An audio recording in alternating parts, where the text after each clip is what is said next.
Doctor Who The War Games, the 21st story of the second Doctor, is written by Terence Dix and Malcolm Hulke and starring Patrick Troughton, Fraser Hines and Wendy Padbury. So Derek Sherwin took over as a producer for the story, and the next, which is Spearhead from Space, overseeing second Doctor to the third Doctor. This is the last second Doctor's regular story, as well as Jamie McCrimmon and Zoe Heriot. The story opens with TARDIS appearing in the minefield. The Doctor, Jamie and Zoe stepped out and realised they're in the middle of the war. A terrible time on planet Earth.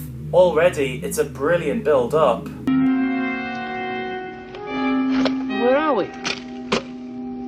After the explosions, they're found by Lady Jennifer, and then soldiers brought them into Major Barrington, and because it was believed that the TARDIS team are spies, they're taken to General Smythe.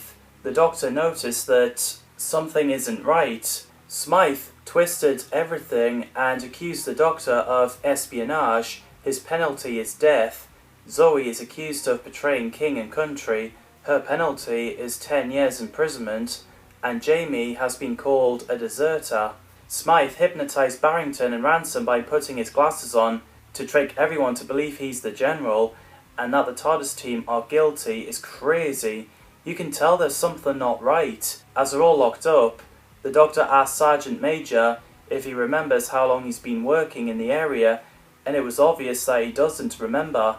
As Zoe discovered the screen behind the painting, she tried to set the Doctor free, but they've already been caught. The soldiers are about to shoot at the Doctor, which led to the end of part 1. Aim! What makes it really intense is that you don't know if it causes the second Doctor's regeneration, given the fact that this is his last serial. And of course in part 2 we find out that the Doctor didn't get shot, but there are soldiers shooting. And I love the bit where the Doctor was pretending to be examiner from the War Office, and the way he ransacked Gorton, brilliant. How dare you! You sent no car to meet us on our arrival, and now you add insult to injury by doubting my credentials! After Red Coat is locked up with Jamie, they both pretend to fight each other so they can take out the guards and escape. Red Coat gets shot, he was injured but still alive, and Jamie gets taken to Commandant's office. Gorton goes to the telephone as he got suspicious, but then Zoe knocked him out. But unfortunately, the soldiers have recaptured them again. After they're both locked up, Jamie explained to the Doctor about the Red Coat and the time he's from. So then Lieutenant Carstairs got inside the prison to find out the truth. Lady Jennifer was baffled seeing Carstairs, Doctor, Jamie and Zoe heading to General Smythe's office. Only the Doctor and his companions can see the screen on the wall, but Carstairs and Lady Jennifer couldn't until they concentrated looking at the wall, so they all escaped as they're being watched by General Smythe. And there's a great mystery there. Smythe ordered Ransom to send the troops to get after them. As the ambulance stopped at the mist, there was intense cliffhanger where Romans were chasing after them, and Carstairs constantly trying to start the engine, as it doesn't seem to work. Eventually the engine starts, and everyone got away. The Doctor, Jamie and Zoe ended up in the Civil War times. There was a fun scene where the Doctor uses his sonic screwdriver to unscrew the nail from the pistol and screw it back to prove to Lieutenant Luca that the time travellers. The Doctor had to do the same thing after Major Von Wyk hypnotised him with his eyeglass, similar to General Smythe. There we are. And back it goes. After the Doctor, Jamie and Zoe held Luca at gunpoint, they got out, back into the ambulance with Lady Jennifer driving, as Carstairs is holding them off. Meanwhile, inside a war room, War Chief learns about the time travellers and has a thought. Inside the barn, a space-time machine appeared. The Doctor and Zoe got in, but it dematerialised, leaving Jamie and Lady Jennifer while people outside are shooting. The Doctor and Zoe realised the ship was bigger on the inside, like the TARDIS. Look, it is like the TARDIS. Bigger inside than out. Yes, sir, you're right. As they grabbed the glasses to make sure that no one suspects anything, and attended to a demonstration where the scientist brainwashes Carstairs. Believed himself to be fighting for his country. However, as I shall now demonstrate, the process has completely lapsed and he is fully conscious of his surroundings. The Doctor noticed the glitch and help the scientist, but then everything kicked off where War Chief noticed the Doctor. Run, Zoe! Run! Stop them! Stop them! So he and Zoe got away. Meanwhile, as Jamie and Lady Jennifer are tied up inside a barn, Leroy set them free, but Von Wyk hypnotized him, which made him think Jamie and Lady Jennifer are spies, and then tied them back up. So then Harper set them free and stopped Von Wyk. So Carstairs end up thinking Zoe is a German spy, and he was about to shoot her, which is intense, cliffhanger. It's my duty to shoot you. But the scientist stopped him, and turns out there was no bullets. So Zoe was taken in for questioning. Security chief wears the headset that made Zoe answering the questions and passed out. The Doctor pretended that he was after Zoe and tricks the scientist into making Carstairs himself again. So the Doctor held scientist to the machine. After Harper is killed by warlord guards, which is a sad scene, Russell stops Von Wyk and decided to follow Jamie inside the space-time machine while Lady Jennifer stays to help the injured soldiers. As the Doctor and Carstairs set Zoe free, they see another ship materialize, and very suspenseful cliffhanger where the guards stung Jamie, Russell and the soldiers.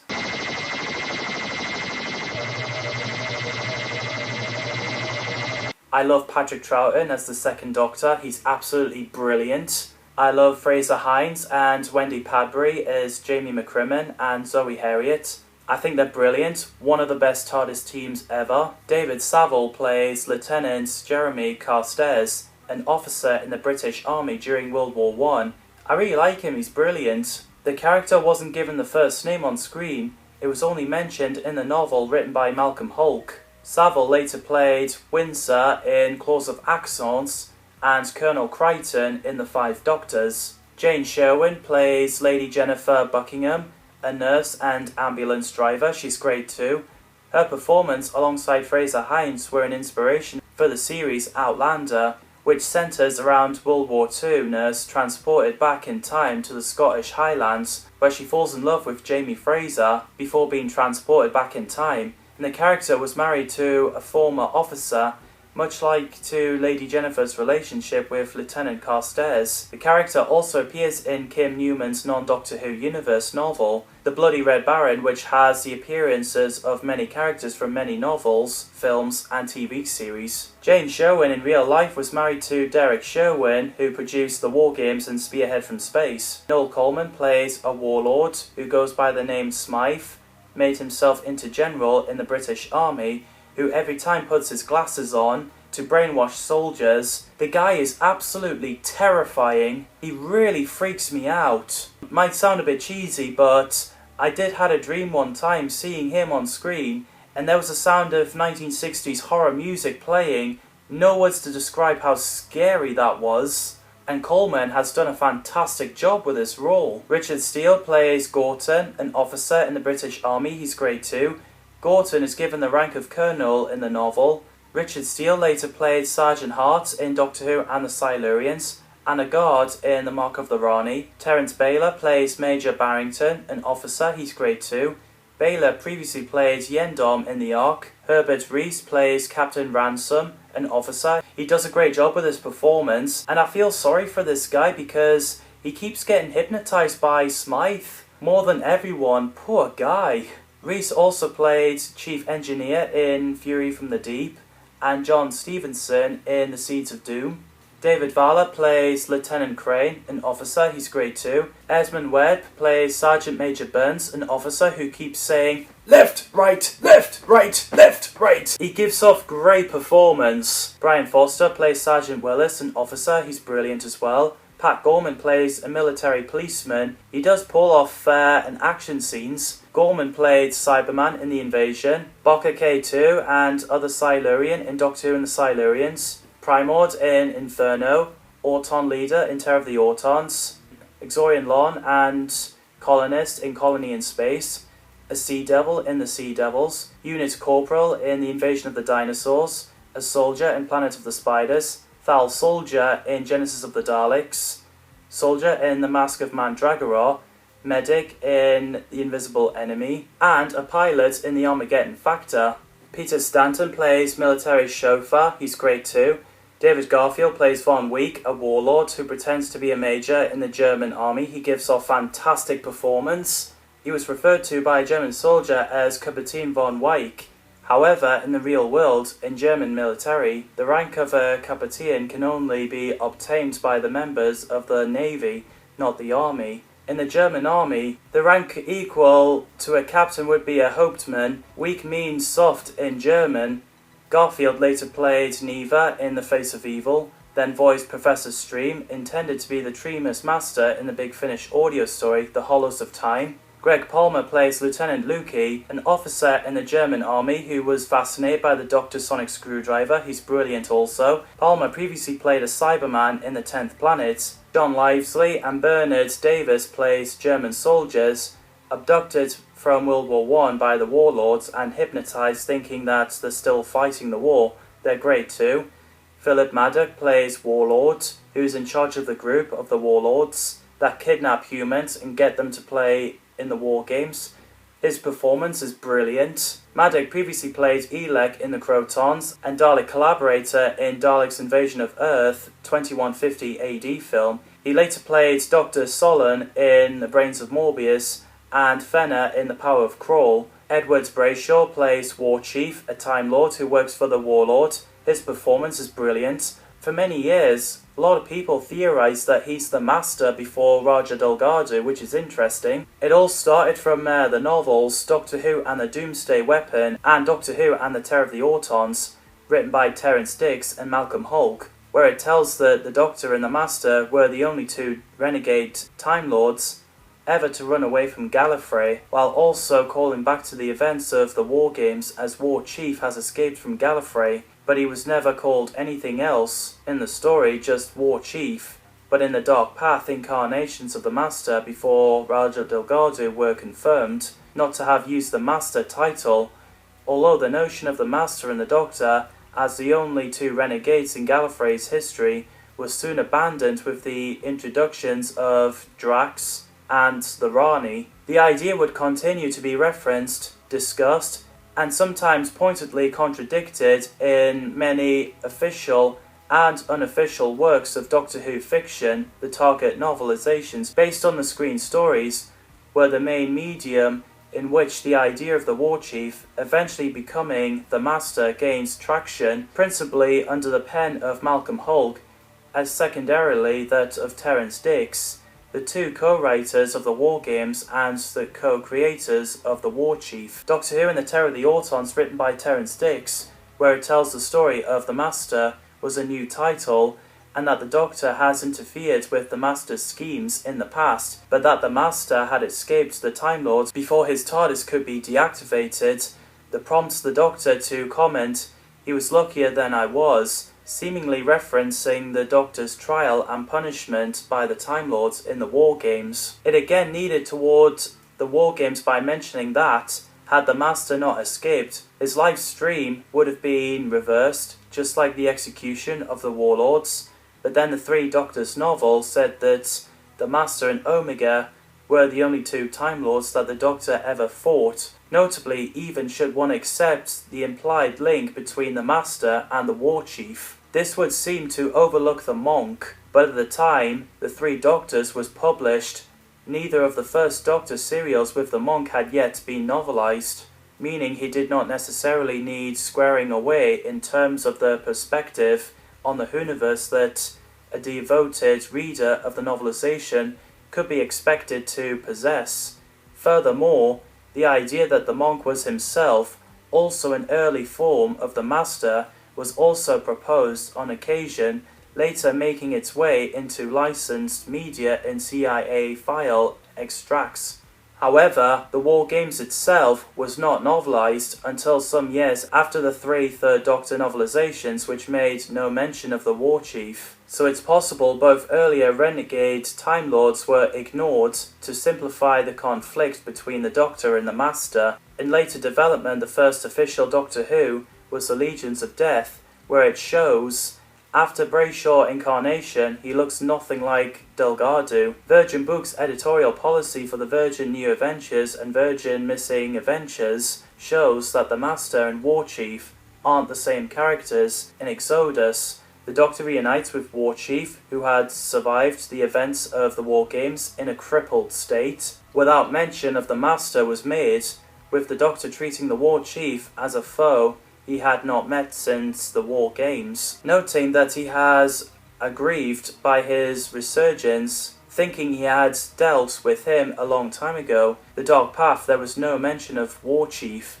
However, deleted scene later published in the charity anthology Perfect Timing had Koshai informing the Doctor that their mutual friend Magnus had stolen a supply of spare TARDIS parts and disappeared. It May tells us that Magnus could be War Chief and a different person from the Master. However, the author David A. McIntee later noted that the novel as published left open the possibility that Koshai would regenerate into Brayshaw's War Chief before finally regenerating into Delgado's Master. Throughout forms of media, there was no confirming or denying whenever War Chief and the Master are the exact same person.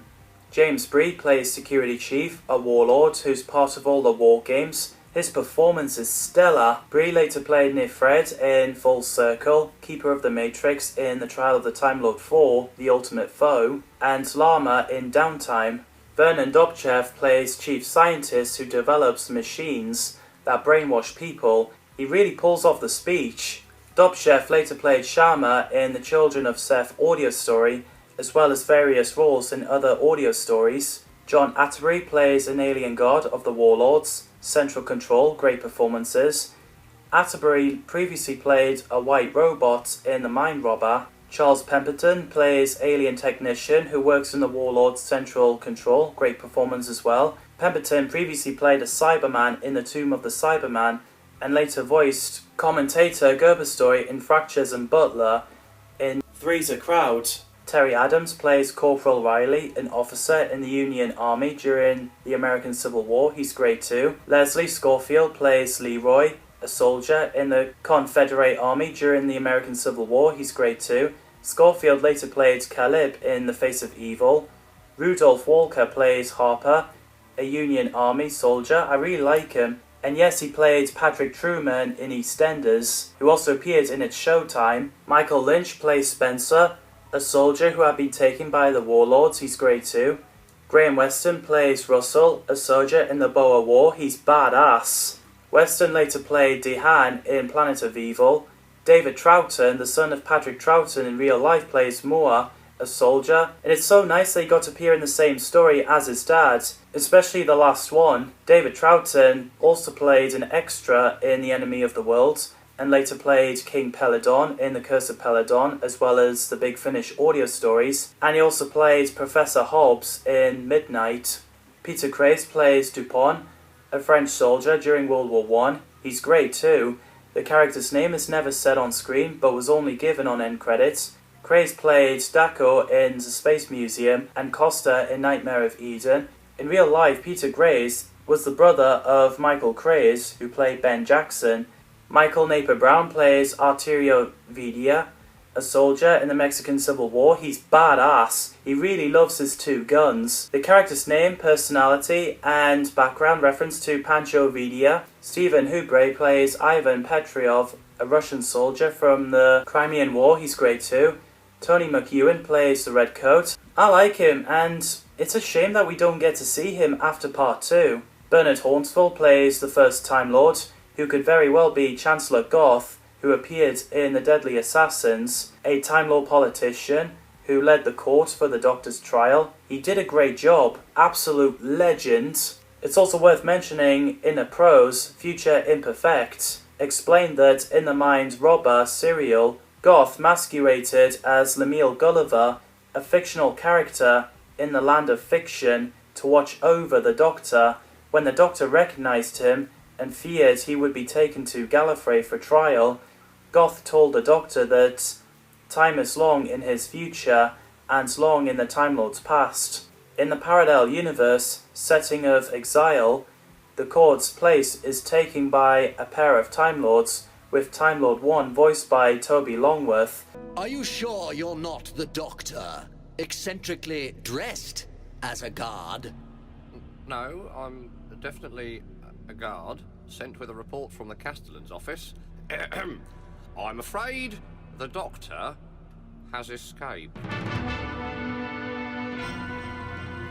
Hornsville also played Taran in Planet of the Daleks. Trevor Martin plays the second Time Lord, also known as Adelphi of the Arcalian chapter, who is part of the tribunal that sentenced the Warlord and the Doctor. He's also the counsellor on Pandit's IV High Council of the Time Lords. He's great too. The character returned in Terror of the Autons as a Time Lord messenger played by David Gorth. The Terror of the Autons novel confirmed that those two are the same Time Lords. The character was given a name in The Legacy of Gallifrey by Gary Russell, a 1985 short story in Doctor Who Magazine 100 provided in Whoniverse History of Gallifrey and the Time Lords that The Legacy of Gallifrey names the three members of the Tribunal as Goth, Sokra, and Adelphi because it explicitly established both Goth and Sokra as separate from the Time Lord Messenger. The Legacy of Gallifrey confirmed that Adelphi and the Messenger were the same individual. Also, Trevor Martin later played an alternative incarnation of the Doctor, debuted in Doctor Who and the Daleks in Seven Keys to Doomsday. Clyde Pollard plays Time Lord 3, aka Sokra, who's also part of the tribunal for the Doctor's and Warlord's trial, and the Prydonian Chancellor of Pandit IV. Absolute legend. Also worth noting that Graham Lehman played Sokra in Colony in Space, and then Clyde Pollard reprised the role in The Three Doctors. So yeah, the first time we see a Time Lord regenerate into one of a previous incarnation was Clyde Pollard as Sokra. Claire Jenkins returned as Tanya Lenov in Astrogator in The Wheel, who first appeared in The Wheel in Space, which is Zoe's debut story. Nice to see her again. The casts are phenomenal. The effects is good for its time. The direction by David Maloney and music by Dudley Simpson are awesome. Especially the bit where Smythe was sentencing the Doctor, where we're just like, uh-oh.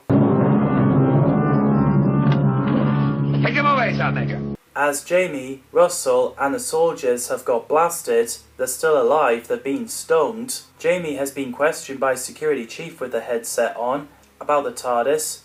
Meanwhile, Moore held Van Week at gunpoint, but then tricked into wearing his monocle to hypnotize him. I'm your commanding officer. Now untie me. The Doctor, Zoe and resistant fighters are all dressed up as World War I soldiers to rescue Jamie. Love the outfits. Jamie gets dressed up. After the time travel machine landed in the barn, Russell came out. Von Week orders Moore to shoot him. Russell tried to talk some sense into him, but they fight. So then Von Week pointed a gun at Russell, but then got shot by Moore, which saved Russell's life. Thank God for that. The Doctor, Jamie and Carstairs got inside the machine. After the reprocessing unit was removed, the Doctor operates the emergency lock and sets about trying to override the master control, but then security tells the Doctor to surrender, so War Chief forces them out by activating dimensional controls of the machine, which makes the walls drawing in. You have 30 seconds to decide. And the Doctor got out waving a white flag, which is amusing. So then he threw down the gas, tampered with the machine, then got back in. After the machine dematerializes, War Chief realizes that the Doctor has locked the remote control. Later on, Warlord arrives. Warlord is arriving from the home planet. The Doctor, Jamie and Carstairs return to 1917. After getting away from Romans, they're reunited with Zoe and others, then taken back to Smythe. And apparently Smythe wanted revenge, so then he was ordered by War Chief to deactivate the area control, destroying all of the time zones, but then the Resistance killed him. So after the Doctor flicks few switches, the sound of gun firing stopped, at last. Dr. Nauer. He has placed a time zone barrier around the chateau, making a secure base, which cannot be penetrated. So then the Doctor used the process machine, so Dupont is himself again. The Doctor is figuring out a way to reverse dozens of people to themselves at the same time, But then a time travel machine materialized and the Warlord guards took the Doctor away, so the war security with his headset on again questions the Doctor, but the Doctor didn't say anything.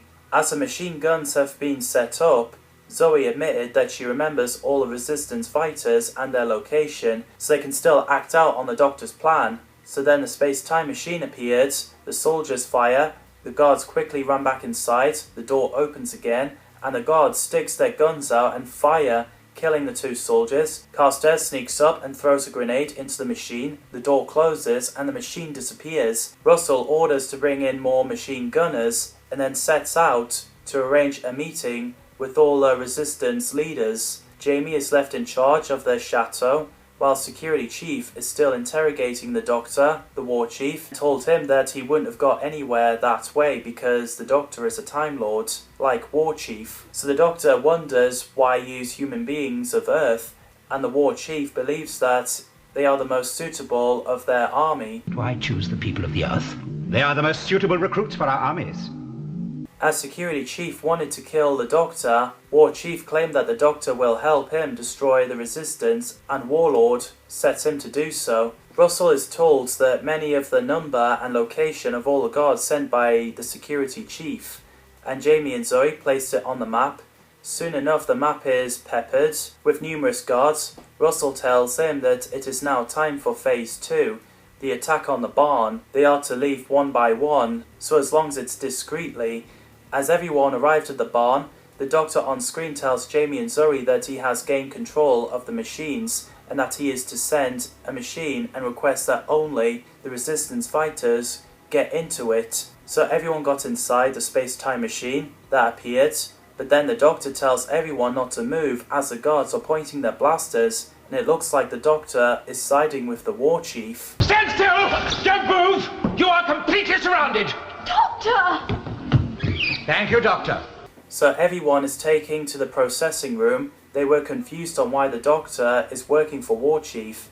Jamie believed he's got a reason, so when the Doctor had a chance, he explained that they were going to drop the bomb at the barn, so he brought them inside to save their lives. So after a pretend of mind processing, everyone realised the Doctor was pretending to work for the War Chief.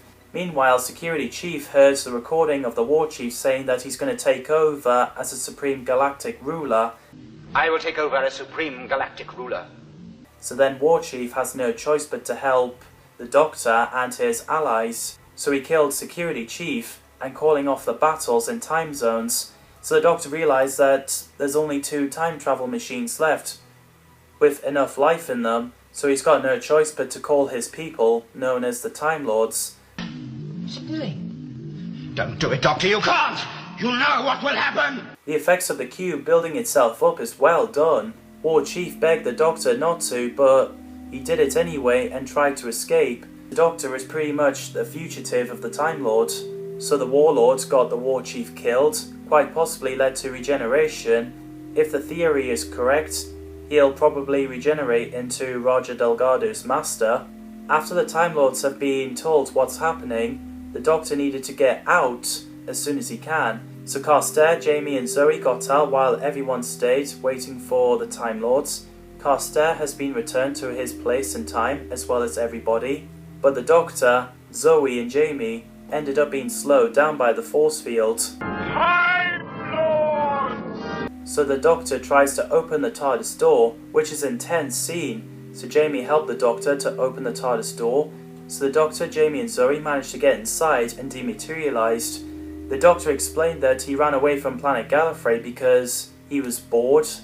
Time Lords may have the time travel ships, but they don't use it because they're supposed to observe and never to interfere. But the Doctor did.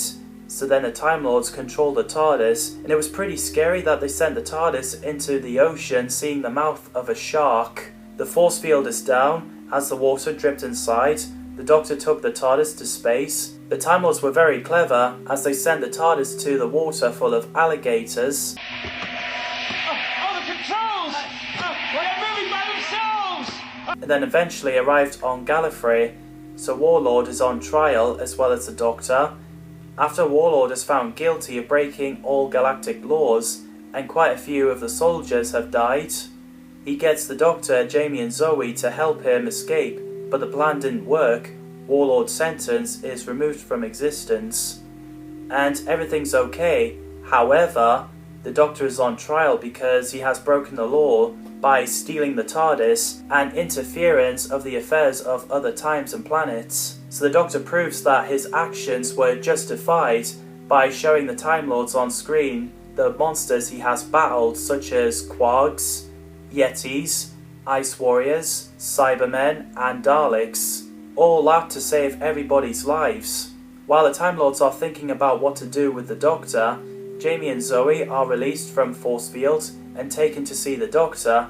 While there's no force fields nor Time Lord either, they try to get away again, but there's no such luck. And it's so emotional to see Jamie and Zoe going, and it doesn't surprise me if anyone cries by that scene. As you watch their adventures, after a while, you get really attached to them because they are so likeable. Zoe, you and I know time is relative, isn't it? Zoe is back inside the wheel in 21st century and met up with Tanya, getting the wheel back to normal. Zoe felt she forgot something important but decided to move on like nothing's happened. And Jamie is sent back to Culloden in Scotland in 18th century, wearing Scottish Highlands, chasing after a red coat after fired a gun. Both of their memories of their adventures have been wiped. The Time Lords decided that the Doctor's plea is accepted, and that he has the power to take on the evil in the universe.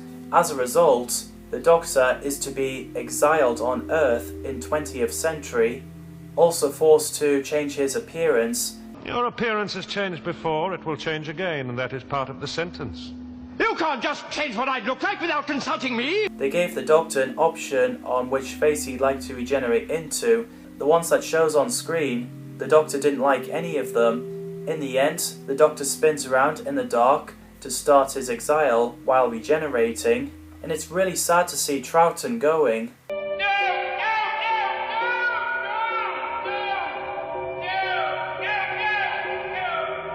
I really enjoyed the War Games. It is one of the best 1960s serial, and for a 10-parter, it doesn't feel like it drags.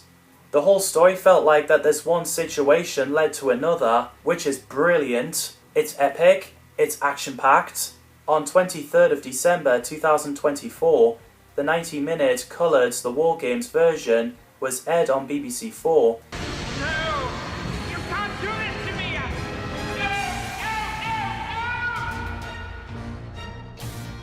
It also has the updated visual and sound effects, as well as new soundtracks. The Masters theme by Murray Gold and Roger Delgado's Masters theme was used in the serial to confirm a long fan theory that the War Chief is one of the Masters' incarnation. You may have changed your appearance, but I know who you are. David Tennant, Matt Smith, Peter Capaldi and Jodie Whittaker featured as potential regenerations, replacing the generic sketches on screen. We finally got the new Second Doctor's regeneration scene, where Patrick Troughton regenerates into John Pertwee, and I think that is cleverly done, and it's finally shown for the first time in official.